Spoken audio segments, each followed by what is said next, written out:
କାନ୍ଥରେ ଲିଭି ନଥିଲା ସେଇ ଲେଖା, ଯେଉଁ ଲେଖା ଆଜିକୁ ବର୍ଷେ ପୂର୍ବରୁ ଲେଖାଯାଇଥିଲା ଅନୁପମ ସହିତ ଅଞ୍ଜନା। ହେଲେ ସବୁଦିନ ପାଇଁ ଚିର ନିଦ୍ରାରେ ଶୋଇଯାଇଥିଲା ସ୍ତ୍ରୀ ଅଞ୍ଜନା। ଦାଦାକୁ କଲ୍ କରି କହିଥିଲା, ଦାଦା ସେମାନେ ମୋତେ ମାରିଦେବେ, ମୋତେ ଏଠୁ ନେଇଯାଅ ଆଉ ମୋତେ ବଞ୍ଚାଅ। ହେଲେ ରାତି ପାହିଲା ବେଳକୁ ପରିବାର ଲୋକେ ପହଞ୍ଚି ଦେଖିଥିଲେ ଝିଅ ଆଉ ଏ ଦୁନିଆରେ ନଥିଲା। ଝିଅ ସହ କ'ଣ ଘଟିଥିଲା ଜାଣିବାକୁ ଚେଷ୍ଟା କରିଥିଲେ ଆଉ ସଞ୍ଜନାଙ୍କ ପରିବାର ଲୋକେ ଥାନାରେ ଝିଅ ସଞ୍ଜନାକୁ ଶ୍ୱଶୁର ଘର ଲୋକେ ମାରି ଦେଇଥିବା ଅଭିଯୋଗ କରିଥିଲେ। ହେଲେ ସତ କ'ଣ ଥିଲା ଜାଣିବାକୁ ପୋଲିସ ସଞ୍ଜନାର ସ୍ୱାମୀ ଅନୁପମକୁ ଥାନାରେ ଅଟକ ରଖି ତଦନ୍ତ ଆରମ୍ଭ କରିଥିଲା। ଆଜିକୁ ଠିକ୍ 1.5 ବର୍ଷ ପୂର୍ବରୁ ସଞ୍ଜନା ଅନୁପମକୁ ବିବାହ କରିଥିଲା। ସଞ୍ଜନା ସ୍କୁଲର ଶିକ୍ଷୟିତ୍ରୀ ଥିଲା, ଦେଖିବାକୁ ସୁନ୍ଦରୀଟେ ଥିଲା, ଭଲ ଦରମା ପାଉଥିଲା। ଅନୁପମର ପରିବାର ଲୋକେ ସଞ୍ଜନାକୁ ବୋହୂ କରିବାକୁ ରାଜି ହୋଇଯାଇଥିଲେ ଆଉ ବାଜା ବାଣ ରୋଷଣୀ ସହିତ ବରଯାତ୍ରୀ ନେଇ ପହଞ୍ଚି ଯାଇଥିଲେ ସଞ୍ଜନାଙ୍କ ଘରେ। ବାହା ବେଦୀରେ ହିନ୍ଦୁ ରୀତିନୀତି ଅନୁସାରେ ଅନୁପମ ସଞ୍ଜନାର ହାତ ଧରିଥିଲା ଆଉ 7 ଜନ୍ମର ସାଥୀ କରିବାକୁ ମନସ୍ଥ କରି ଘରକୁ ନେଇ ଆସିଥିଲା। ସଞ୍ଜନା ବି ଲାଲ ଟୁକ୍ ଟୁକ୍ ସାଦ ବୋଉ ସାଜି ଶ୍ୱଶୁର ଘରେ ବେଶ ଶାଶୁ ଶ୍ୱଶୁରଙ୍କର ଭାରି ଗେଲି ବି ସାଜିଥିଲା। ସମୟ ବଦଳିଲା, ସଞ୍ଜନା ଧୀରେ ଧୀରେ ପୁରୁଣା ହେବାକୁ ଲାଗିଲା। 1 ବର୍ଷ ବିତି ଯାଇଥିଲା। ଆରମ୍ଭ ହୋଇଯାଇଥିଲା ସଞ୍ଜନା ଉପରେ ଅତ୍ୟାଚାର। ସଞ୍ଜନାର ଦରମା ଟଙ୍କା ଉପରେ ଲୋଭ କରିବା ଆରମ୍ଭ କରିଥିଲେ ସଞ୍ଜନାର ଶ୍ୱଶୁର ଘର ଲୋକେ। ଆରମ୍ଭ କରିଦେଇଥିଲେ ଯୌତୁକ ନିର୍ଯାତନା। ବାହାଘର ବେଳେ ସବୁ ଜାଣି ଯୌତୁକ ଆଣିଥିଲେ ବି ପୁଣି ଗୋଟେ ପରେ ଗୋଟେ ଜିନିଷ ମାଗିବା ସହିତ ଟଙ୍କା ବି ମାଗିବା ଆରମ୍ଭ କରିଥିଲେ ଶ୍ୱଶୁର ଘର ଲୋକେ। ଏନେଇ ଆଗରୁ ଥାନାରେ ଏତଲା ବି ଦିଆଯାଇଥିଲା। ହେଲେ ସେ ଘଟଣାକୁ ସମାଧାନ କରି ପୁଣି ଥରେ ସ୍ୱାମୀ ଅନୁପମ ଆଉ ସ୍ତ୍ରୀ ସଞ୍ଜନା ସାଥୀ ହୋଇ ରହିବାକୁ ଲାଗିଲେ। ହେଲେ ଥରେ ସମ୍ପର୍କରେ ଫାଟ ହେଲେ ସେ ସମ୍ପର୍କକୁ ଯେତେ ଯୋଡ଼ିବାକୁ ଚେଷ୍ଟା କଲେ କ'ଣ ସେ ସମ୍ପର୍କ ମଜବୁତ ହୁଏ। ପୁଣି କିଛି ଦିନ ପରେ ସଞ୍ଜନା ଉପରେ ନିର୍ଯାତନା ଦେବା ଆରମ୍ଭ କରନ୍ତି।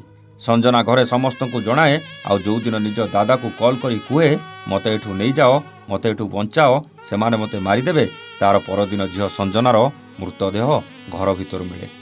ହଁ ଆଜ୍ଞା, ଶାଶୁ ଘରେ ବୋହୂର ମୃତ୍ୟୁକୁ ନେଇ ହତ୍ୟା ଅଭିଯୋଗ ଆଣିଲେ ବୋହୂର ପରିବାର ବର୍ଗ।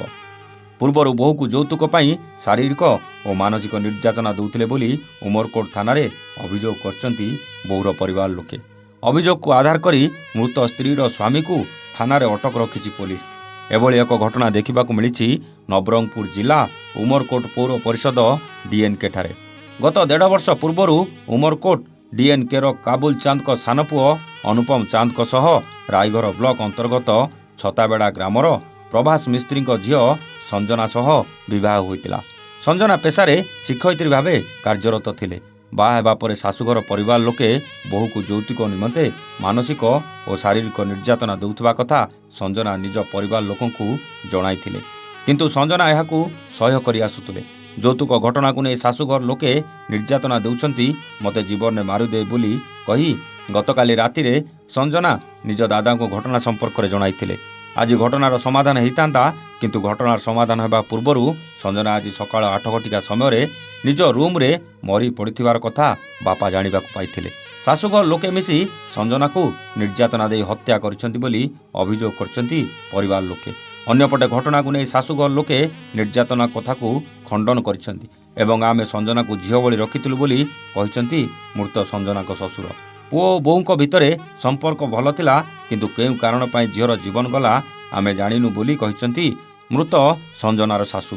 ସାଇଣ୍ଟିଫିକ୍ ଟିମ୍ ଘଟଣାସ୍ଥଳରେ ପହଞ୍ଚି ତଦନ୍ତ ଆରମ୍ଭ କରିଥିବା ଦେଖିବାକୁ ମିଳିଛି। କିଏ ସତ କହୁଛି ଆଉ ଅସଲ ସତ କ'ଣ ତାହା ତ ସମୟ କହିବ।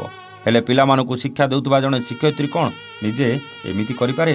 ନା ଶାଶୁଘର ଲୋକେ ଜୀବନ ନେଇ ମିଛ ନାଟକ କରୁଛନ୍ତି, ନା ସଞ୍ଜନା ନିର୍ଯାତନା ସହି ନପାରି ନିଜେ ଏମିତି ଡିସିସନ୍ ନେବାକୁ ବାଧ୍ୟ ହୋଇଛି। ଆପଣଙ୍କ ବିଚାର କମେଣ୍ଟ କରି ନିଶ୍ଚିତ ଜଣାଇବେ। ରହୁଛୁ, ନମସ୍ତେ, ଜୟ ଜଗନ୍ନାଥ।